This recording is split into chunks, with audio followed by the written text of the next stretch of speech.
Would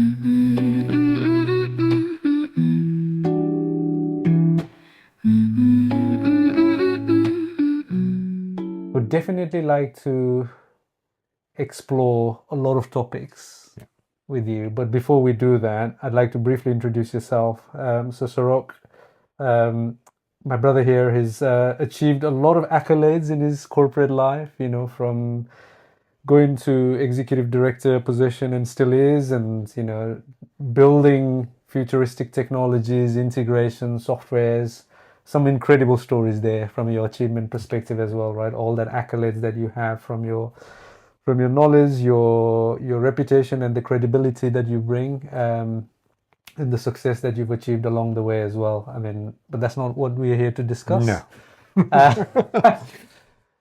I want to, you are such an amazing human being that I've met in my life, and I say that with, full integrity.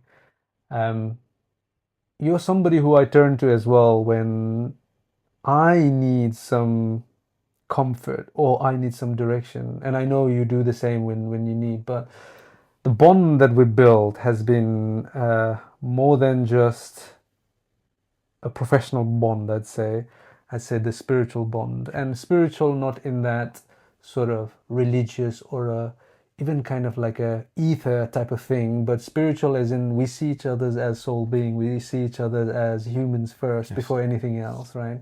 The way our family connected, etc. So yeah, the unfinished human is about us sharing our journey, our learnings, our unlearnings, our relearnings, and I think what we are trying to do, the work in progress, is to lead and live with heart as well. And that's spirituality for me, right? Yes. Nothing else. To see you as a human, to see anybody else as a human, to live and lead with heart, to constantly be in that unlearning journey and relearning journey as well. But welcome, we're going to do this together, like it or not. We're here now, we've recorded the video. Yeah. Today I wanted to explore a little bit. Before we were recording this video, you and I were talking about being okay with not being okay, right? So I want to delve a little bit into that, and let me ask you a question, right? And that might be the trigger for us to then have this conversation in depth, in that spiritual, deeper meaning way as well. What do you think is the cause of not being okay and people not wanting to say it? First of all, thank you for a very warm welcome, Ash. I think the intro was a little bit exaggerated for my liking, but thank you. When you mention that we're going to talk about unfinished human and working progress, I thought it perfectly applies to me. So I'm excited to do this with you. What makes us not okay? I think it's the fear of being judged. I think it's the fear of not being enough. I think it's all the stories that your mind will tell you, the sum of your insecurities, the fear of not being competent in the eyes of those who you're sharing the news with. And therefore, we tend to put up this Iron Man, Iron Woman sort of mask on, or facade on. And yeah, that I think is the cause of not sharing your authentic self and your authentic feelings. Whereas if one did, others might feel that they may want to share some of their insecurities, some of their issues. Yeah. And that could lead to friendship, authenticity, and recovery. But to answer your question, I think your mind and the big word that we always use, ego, is the cause. Ego, that three-letter word, Yes. has such a such a big impact in everything that we do, personal or professional, right? So, okay, the first thing, and then it really aligns with what I was saying, in the previous session that I recorded as well on my own, and I was saying the same thing about there's a stigma of people having the fear of being labeled, being judged, and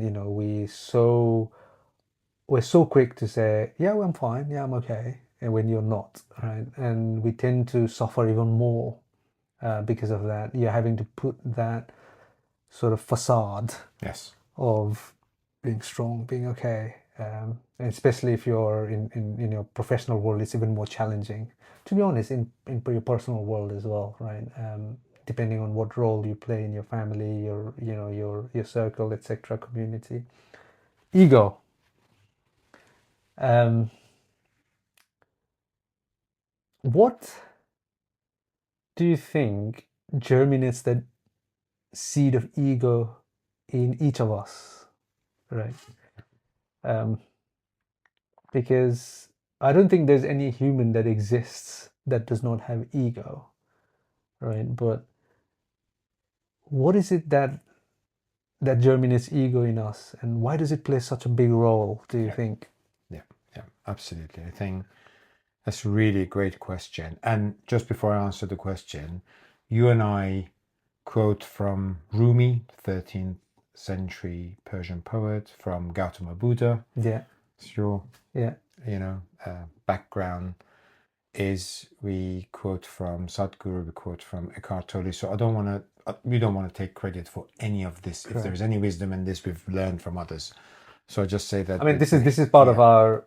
This is where what I said earlier about we thought we were the learned, but then you hear some of these 13th century, 10th century, like yeah, philosophers and leaders, and they're like, hang on a minute, I haven't learned anything, that's right? right. And then That's you right. go through that unlearning Yes. and really, even there, you need your ego checked because to go in a relearning journey and Yeah. unlearning and relearning journey itself um, is something that is quite bold, quite a courageous thing to do. It's not everybody's cup of tea as Yes. well, I suppose, because it hurts your ego.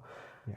And you're absolutely right. Everything that we are sharing here is something we've learned along our journey, but we don't want to contain it amongst Yeah. ourselves, like not you and me, and we want to share it because I think what you and I talked about is let's just show our true authentic self, Yes. right? Yes. That's So the yeah, that's the aim. But to answer your question, I think what gives birth to ego is our mind. In my humble opinion, mind is the father of ego. It gives birth to ego.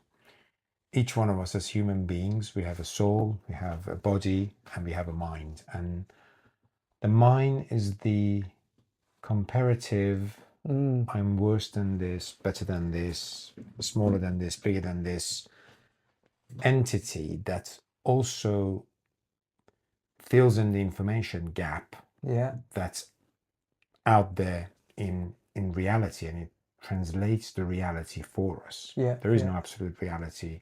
I look at something with limited data coming through, my mind will make up a story. yeah, The stories are not always real, they're not always true, yeah, and they're often negative. yeah. Somebody was saying mind is a Velcro for bad and Teflon for good.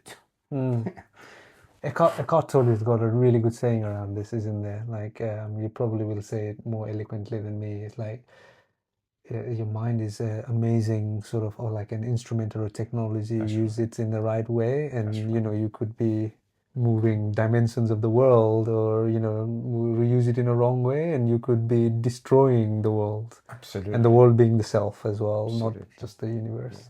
It's the most powerful thing that's in us and is kind of, out there. So I think that, the ego and the mind is the thing that creates that expectation that says you need to be okay. Otherwise, they're going to judge you. They're going to maybe laugh at you. They're going to call you incompetent. And that creates the fear, which is what ego gives birth to, usually. Is that toxic positivity? Do you call it toxic positivity? That in I this think world that so. you have to I come across think so. positive Yeah, and strong absolutely. and Yes, I think. yeah, Yeah, I think that's a good management term or leadership term to use. Toxic positivity. It is actually. yeah. Yeah. Um, Because we're always grasped in this ecosystem where you've got to come across positive, yes. right? All the time, All the time. regardless Yeah. of. Yeah. Whether I'm talking to my 14-year-old son, right, Yeah. Shireen, or you talking to Sammy, right? Oh, we're dad. We need to come across positive. Yes. I don't need to show vulnerability to my kids. You know, what will they Exactly. think? Never Yeah, crying, no tears. yeah, Your parents, etc. I think Buddha has a very good saying in this because sometimes you think, look, my problems are real. I'm not making them up. yeah. Like, my car has caught fire. I have pain. I've got illness. And I think this is what Buddha calls a two-arrow problem. Oh, yeah. I remember you You saying recall that. that Yeah, one. yeah, yeah. So the first one is real, is pain, Yes, right? yes. If you stick a needle in me, it will hurt, Yeah, for sure. yeah. I think the second arrow that creates the suffering is Mm, what our mind starts doing. The narrative around always happens to me. I'm the unluckiest. yeah. That pain is worse than anything I've experienced. And just multiplying the first arrow, the pain from the first arrow by 1,000, that's the thing that causes the extra suffering that creates that I'm not okay. I don't think I'm okay. Um, but I need to pretend I'm okay. I think there's a saying, I don't know who said it, maybe Mark Twain, but maybe not. There's a saying like, I've suffered a lot in my life, none of which has happened yet, Yes. right? Yes. Yeah. So obviously ego, obviously, and then the story that you build around that, Yes. like the second arrow you talk about. Yeah. There's a story that I know about this, and probably I will pick this up in another conversation we have. Because I want you to share a story today, and I know which story I'm going to pick, right? Because it has had such a profound impact on me, and I'll come to that point. But is there anything else? So there's ego, and then is there anything else like? I think maybe each of us carry a lot of memories and experiences from childhood all the way to where we are. Mm, I think those might play a role. And again, it's what mind and ego will use to make its case to say, do you remember when you were bullied? Do you remember when they laughed at you? Do you remember? yeah, So our mind and ego will use all of these events to make a case to say, and this is why you must say you're okay and never show weakness. So I think yeah. there You might can be suffer some. from your memories as well, right? Yeah. Absolutely. And then what about? I think when we were having this conversation leading up to even this, let's say, this recording, you said something about self-doubt. Yeah, Is self-doubt another cause that can be the cause of not being okay?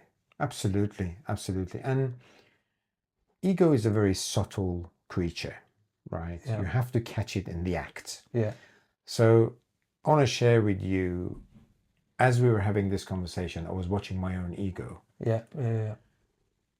saying things like, what makes you worthy of this conversation? What qualification do you have to share this wisdom? Maybe what you're saying is not worth somebody's time. And this constant chatter in the mind Mm, is there. But then I counterbalance it by saying, well, at least one person appreciates some of those conversations, which is you, and has invited me here. So maybe you're not right. Maybe what I'm saying might be worth something.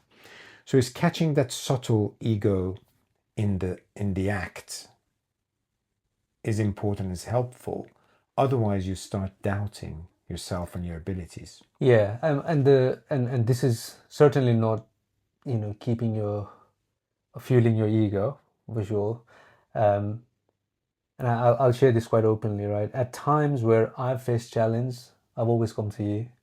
and you've sort of listened to me. You give me time to sort of, take out my frustrations, whether it be even a borderline anger. You let me take it out. You smile like you're smiling now. And then you just you say like, let's come out of this in a most humane way as well, most spiritual way as well, right? And I connect to it, Yeah. right? Because my inherent identity is also tied to that. But Yes. sometimes the external factors Yeah. push you in a way, and Yeah. there's nothing wrong with it. We are humans at the end of the day, right? Absolutely. Um, Absolutely. so I, this whole journey was about, if you're in my authentic conversation, the learnings that where you've helped me, where if I managed to help, if it helps somebody else, why not do it? Yes. Right? This is not about trying to create a big fan base, or to even try and be that, the celebrity likes of, but this is just two humans sharing their Talking authentic and self, sharing. right? So that's Absolutely. that was the reason Yeah. behind it. Now, using that as a pivot, I want to go back 2 years back to when you and I traveled to Shanghai, Yeah. one of the most advanced cities that I've been in the world. Like, I mean, the propaganda that runs in the world is like, yeah, oh my God, I've never seen such a modern city. And people are so happy as well there, Yes. right? You and I saw Yeah. like people are so happy there as well. But one of the things, of several things that we talked about in that 2 weeks in China, one of the things that the story that sticks with me is the story of this dragon, right? And we even bought a dragon. I think you told me when we were when we went to visit Yew Garden, and as we were exiting Yew Garden, we bought this dragon. You told me this story about dragon, and it has had such a profound impact on me, right? In and I'm always sort of, it's almost like now my one of my check boxes in that sense, Yes. saying, is there a dragon in me now trying to come out? And I'd love you to share that story, because I think whoever is listening needs to hear that story. There's so, I know we've said it to our kids as well. The dragon that you gifted me is in my son's room as well. And I'd love you to share that story, because I think Sure. it's so simple, yet such a story that can have a profound impact on your self-awareness. Sure. So Sure. I will. Yeah. Absolutely. That was a brilliant trip, actually. Lots of good memories, spiritual memories. yeah, And this story is from Rumi. yeah, It's one of his famous stories. It's about a snake charmer. And what snake charmers do? They find big snakes, they bring them to the center of the village, they kind of put up a show and make money, yeah, in simple terms. So this is charmer, our snake charmer, is walking up a snowy mountain in the middle of the night yeah. and comes across this huge frozen dragon, which he assumes that dead. And obviously, he's very excited. He's got this magnificent creature, and with huge hardship, he manages to get this frozen dragon from the mountains into the village, ready to do the show and make lots of money out of it. He's very excited about this. Um, and people in the villages start gathering around this dragon, which they'd never seen before. It's huge, looks dangerous, looks magnificent, and they start admiring the beauty. The dawn is about to break, so they can see the dragon, and they start, clapping for the snake charmer, for the dragon, and really like the show is in place as the snake charmer had planned. The dawn breaks, sun comes up, and the weather starts getting warm with the light of sun, and the frozen dragon starts melting. Mm. And little they knew that the dragon wasn't dead; it was just frozen and very much alive. So Now the snake charmer is facing this huge dragon, Yeah. which attacks him first and kills him on the spot. Yeah. And then the dragon starts attacking all the villagers who came to clap for this magnificence and kills everyone. Rumi ends the story there and starts explaining who's who in this story. The dragon is the ego. My ego, your ego, the ego. Yeah. Right? And it's frozen when you don't have money, you don't have title, you don't have education, you have little materialistic things that you could be showing off or being very proud of. It starts melting when you start collecting accolades and money and earthly belongings, etc., etc. So that's the frozen versus unfrozen dragon.